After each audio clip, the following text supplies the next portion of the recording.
Okay, let's dive in. Absolutely. Today, we are embarking on a pretty epic deep dive, aren't we?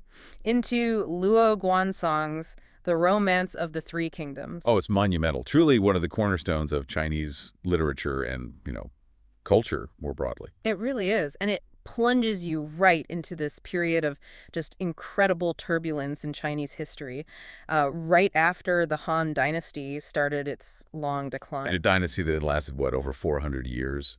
With just that brief interruption, an astonishing run. Yeah, and this novel, it's not just recounting events. It's fundamentally shaped how ideas like strategy, loyalty, leadership, Yeah. even fate are understood, especially in East Asia. For centuries, yeah. And Luo Guanzhong, the author, he's also tied to The Water Margin, another giant, one of the four great classical novels.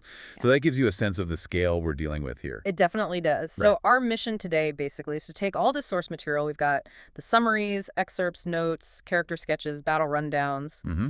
Quite a stack. Right, and try to distill this absolutely sprawling, multi-generational story down into its core pieces. Make it understandable, compelling for you, our listener. Exactly. Think of it as your essential guide.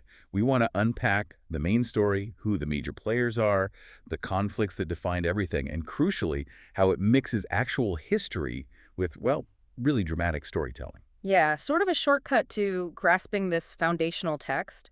We'll look at Wei, Shu, and Wu, the big three factions, the clashes between them, those fascinating character arcs, and why people are still talking about it today. It feels historically grounded, but it's packed with human drama. You know, ambition, betrayal, heroism, cunning.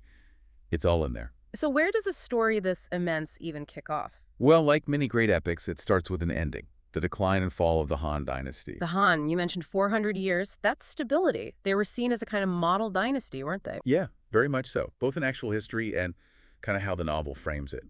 Their administration, their culture, it set a standard. And unlike, say, the earlier Shang or Zhou periods, which are more wrapped up in myth, we have pretty detailed records of the Han. So its fall was a really big deal. It became the classic example of dynastic decay in Chinese history, didn't it? Absolutely. You see these patterns, internal corruption, weakening central control, external pressures mounting, maybe echoes of the Zhu's slow decline or, the opposite extreme, the Qin dynasty just imploding super quickly. And the novel really highlights those external pressures, starting with the Yellow Turban Rebellion. Right. Kicked off by Zhang. He leads this massive Taoist movement, promises a new era, and the scale is just staggering. We're talking hundreds of thousands of followers. Instantly recognizable, too, with the yellow cloths they wore, symbolizing a new beginning, replacing the Han's element. And they initially just overwhelmed the imperial troops who'd maybe gotten a bit complacent. It was a huge shock to the system. But it did more than just challenge the emperor, didn't it? It forced local governors and landowners to raise their own armies. Exactly, which starts decentralizing military power. And that's where figures like Liu Yan, who's related to the Han emperors, comes in. He puts out a call for volunteers to defend the dynasty. And that call is answered by three figures who become absolutely central to the story. Liu Bei, Guan Yu, and Zhang Fei. Mm. Their journey starts right there, answering that call. So you've got this massive rebellion shaking the foundations, but the novel's clear. The rot often starts at the core, right? Inside the court itself. Mm-hmm. And that brings us to Dongzhou, a general who steps into the power vacuum. Ah, Dongzhou. He makes quite the first impression, especially on Zhang Fei. The source mentions Zhang Fei wanting to kill him right off the bat for his arrogance. Yeah, he's portrayed as incredibly abrasive from the start. And that rudeness quickly escalates into, well, treason. He marches into the capital amidst all the chaos of court infighting. And basically stages a coup. Stands there in the Hall of Worthy Virtue, sword out, and just declares the young Emperor Shao, who's only 15, weak and untrustworthy. It just brazenly dismisses him. And then his advisor reads this proclamation saying, essentially, because the emperor and his mom failed and Prince Shi is virtuous and wise, we're swapping them out. Prince Shi becomes Emperor Shan. It's such a thin veil for a power grab, isn't it? Done purely through military muscle and intimidation. Totally. And this act, deposing the rightful emperor, is what really galvanizes the opposition. People like Yuan Shao, who initially wanted to get rid of the eunuchs, suddenly have a much bigger, more immediate problem. Right. Dongzhou becomes the common enemy. The source even notes Cao Cao supporting the call for troops against him, saying it changes the tide of the destiny of the Han dynasty. It forces all these different figures together. For a time, anyway. Yeah. Because once Dongzhou is dealt with, Well, that unity fractures pretty quickly. So the dynasty's crumbling, rebellion is raging, and now the emperor himself is a puppet. The stage is set for chaos. And Dongzhuo, now in charge, doesn't exactly rule with a light touch, does he? Not at all. The source says his reign just gets more arrogant, more cruel. He insists on being called the most venerable father. Positioning himself above everyone. And then there's the palace he builds outside Shan, forcing, what, 250,000 serfs to build it? 250,000 scale is just horrifying. It speaks volumes about his tyranny. And it wasn't just a palace, it was a treasure chest, stuffed with gold, jade, plunder from officials and nobles, and apparently 800 women attendants. Just pure excess and exploitation. It paints a very clear picture of why people were desperate to get rid of him. Not just rivals, but loyalists, too. But taking him down militarily was tough. He had the emperor, the army, so it took cunning. Which brings us to Wang Yan and his famous plot. Ah, yes, involving the dancer Diao Chan. The novel really plays up her beauty, doesn't it? Like a swallow perfume of a flower. Almost mythical. It does. And Wang Yun uses this beauty brilliantly to set a trap involving Dongzhu and his adopted son, the incredibly strong, but maybe not incredibly sharp, Liu Bei. It's a clever setup. First, Wang Yun publicly offers Diao Chan to Dongzhuo. Then he makes sure Liu Bei gets a private viewing. And Liu Bei, this renowned warrior, just falls head over heels, completely smitten. Knowing this, Wang Yun then gives Diao Chan to Liu Bei as his wife. But he predicts correctly that the arrogant Dongzhuo will just take her anyway. Which he does, and that creates the perfect storm. Diao Chan plays her part too, acting distressed whenever Liu Bei sees her, hinting at mistreatment. While Wang Yun works on Liu Bei's ego, look how Dongzhuo is humiliating you, stealing your bride. He's shaming you in front of everyone. Are you, the great Liu Bei, gonna stand for this? And it works. Liu Bei, remember, had already killed his first adopted father, Ding Yuan, to join Dongzhuo. Loyalty wasn't exactly his strong suit when tempted, so he agrees to kill Dongzhuo. And he does it. Wang Yun masterminds the assassination. The novel even includes a historian praising Wang Yun's compassion for the people, framing it as a necessary act against tyranny. A moment of brilliant, if ruthless, statecraft. But, as often happens, removing the tyrant doesn't bring peace. No, quite the opposite. Dongzhuo's death unleashes more chaos. His former commanders, Li Ju and Guosi, they don't just surrender. They go on a revenge spree, they storm the capital, slaughter Wang Yun's entire family, loot the city. It's brutal. And when the young Emperor Xin tries to escape with his court, they actually attack the convoy. It shows a complete breakdown of authority. The emperor's a fugitive, the capital's wrecked. This is when the regional warlords really start carving out their own territories. And during this mess, figures like Cao Cao start to consolidate power, right? The source mentions him escaping an ambush, saved by Cao Hong, who gives him his horse. Saying the world can do without me, but not without you. Recognizing Cao Cao's potential even then. Meanwhile, down south, Sun Jin finds the imperial seal, which causes its own conflict. Yeah, conflict with Liu Bei, which actually leads to Sun Jin's death. But his son, Sun Si, who's only 17, steps up immediately. He takes his father's troops and starts building what will become the state of Wu. So the Han is gone in all but name. Chaos reigns, and these powerful figures are emerging from the wreckage. The stage is set for the three kingdoms, Wei, Shu, and Wu. Exactly. Let's look at Cao Cao first. He dominates the north, establishing the Kingdom of Wei. He initially rallies support under banners of loyalty and integrity. But he's presented as much more complex than that, isn't he? Brilliant, yes, but also incredibly pragmatic, maybe even ruthless. Definitely. His advisor, Guojia, gives this insightful description. Cao Cao listens to advice, knows right from wrong, has moral codes, but also amazing military skills, capable of winning against the odds. Like his victory over Yuan Shao, his big northern rival, the Battle of Guandu, specifically destroying Yuan Shao's supplies at Wukao. That was key. A masterstroke. That victory cemented his control over the north. And his power just grows exponentially. He builds the bronze bird tower, this lavish display. And by AD 216, he takes the title King of Wei. He's basically emperor, just not officially yet. His son Cao Pai will make that final step later. But Cao Cao acts like one. And the source mentions his ruthless side, 2 massacres in Zuzhu, eliminating threats within the imperial family, even his own daughter, who was married to the emperor. So by the time he decides to conquer the south, he's this incredibly powerful, formidable, and somewhat terrifying figure. Then you have Liu Bei, the founder of Shu in the west. He's portrayed very differently. He's a Han kinsman, supposedly virtuous, compassionate, the people's choice almost. But initially, he's kind of adrift, isn't he? Doesn't have a base, relies on others like Liu Biao. Right. What really defines him early on is that incredible bond with his sworn brothers, Guan Yu and Zhang Fei. That peach orchard oath is one of the most iconic moments in the whole novel. Unbreakable loyalty. And the novel constantly shows this loyalty in action. Guan Yu's epic journey escorting Liu Bei's wives. Traveling hundreds of miles, fighting through passes, killing officials who try to stop him, all to protect his brother's family. It's legendary stuff. And his reunion with Zhang Fei, proving his loyalty after being forced to serve Cao Cao temporarily. These stories cement their bond. They fight like a dragon and tiger together. But Liu Bei, despite his virtue and his brother's strength, knows he's missing something. He realizes he needs a top-tier strategist. A worthy person, as the source puts it. He needs someone to provide the grand vision, the planning. This leads him on that famous search. And finally, there's Sun Quan in the south, securing the kingdom of Wu.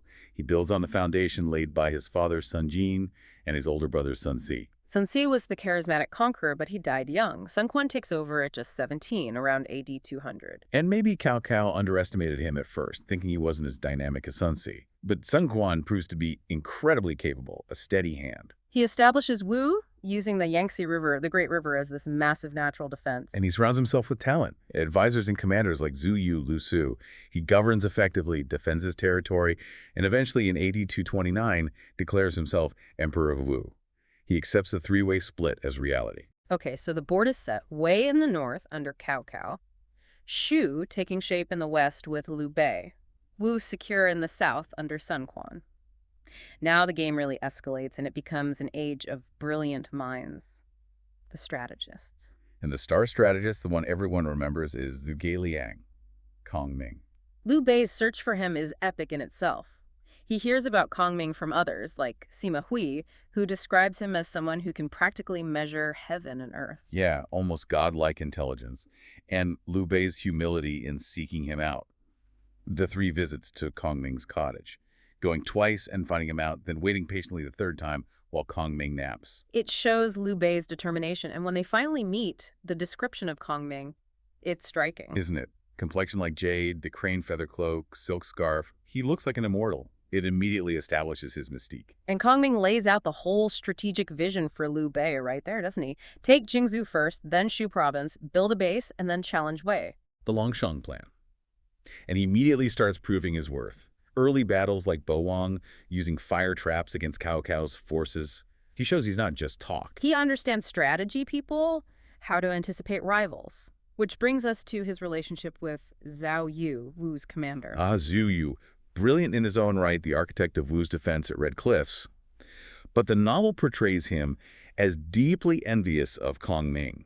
He sees Kong Ming's genius as a threat. This leads to constant tension, right? Zhu Yu keeps trying to trip Kong Ming up, even plots to kill him, like trying to assassinate him at that banquet. Yeah, using the drop cup signal.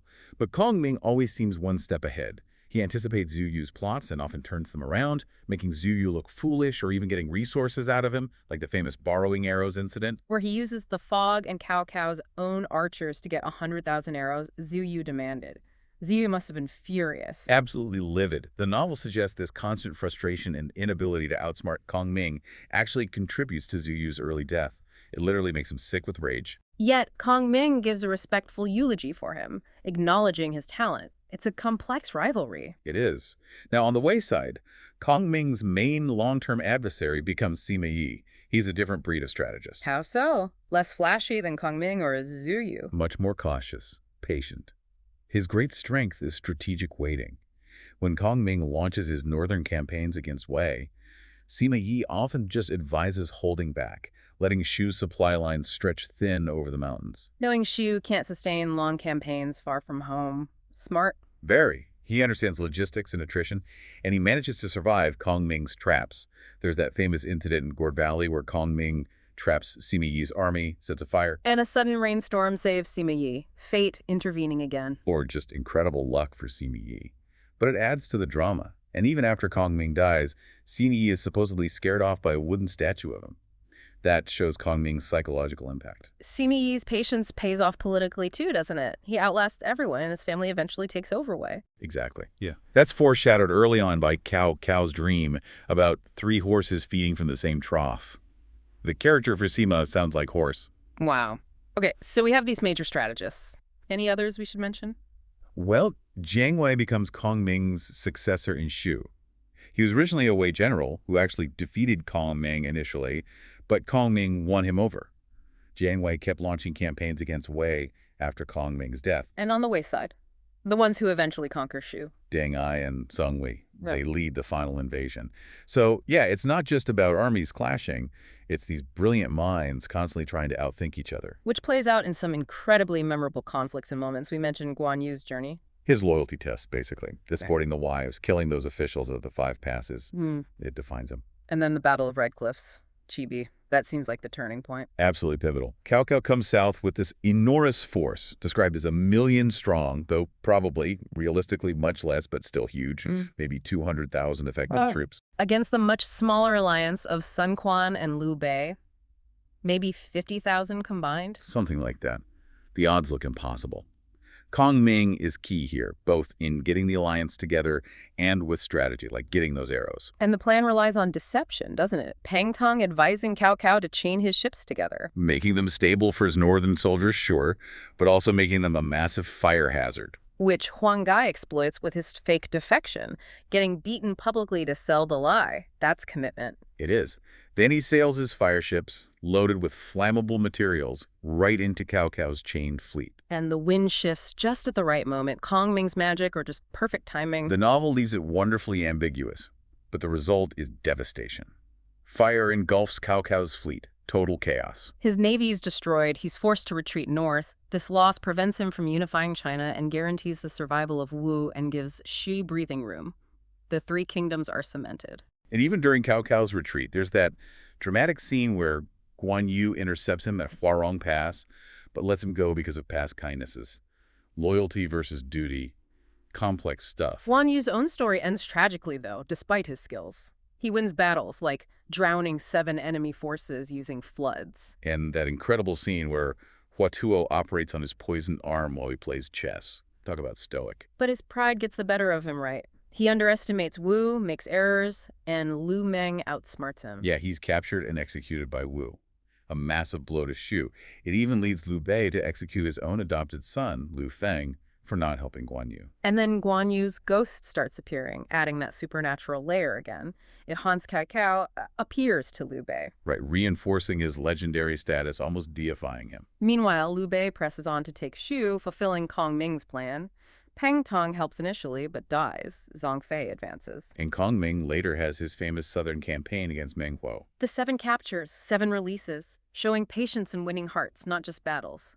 Exactly. A contrast to his northern campaigns against Wei, which were relentless but often frustrated. Those campaigns against Sima Yi, the traps, the retreats due to supply lines failing. Like when Leon fails to deliver grain. It highlights Shu's fundamental weakness, logistics and resources compared to Wei, but Kong Ming still scores victories, takes cities, wins over Jiang Wei. And throughout all this, as you said, the novel mixes in these mystical elements. Storms, magic, ghosts, cursed rocks. Zhang Bao's storm magic, Zhou Shi's illusions, Cao's omens, Guan Yu's ghost, Kong Ming's stone maze, Meng Huo's allies with weird animals and rattan armor. It's not strictly history. It's embellished, made more dramatic, more symbolic. That's the genius of it. It elevates the story.